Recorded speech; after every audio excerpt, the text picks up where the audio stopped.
Hi, it's Peter Nixon at Star Negotiator Studio in Hong Kong to bring you another Dialogue Minute.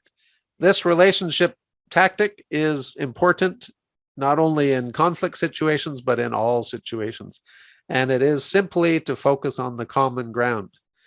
You know, people in negotiation tend to come to the table very focused on their own needs, and they perhaps haven't done their homework to recognize that there's an overlap.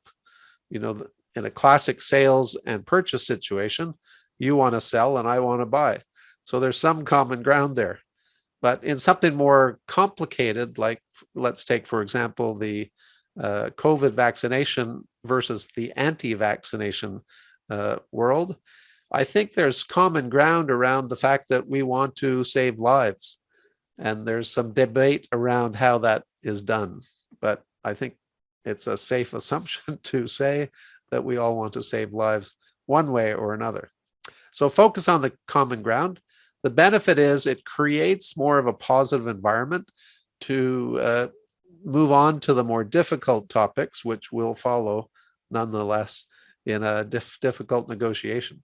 So there's some good areas, better to cover those and warm up the environment before handling the difficult areas.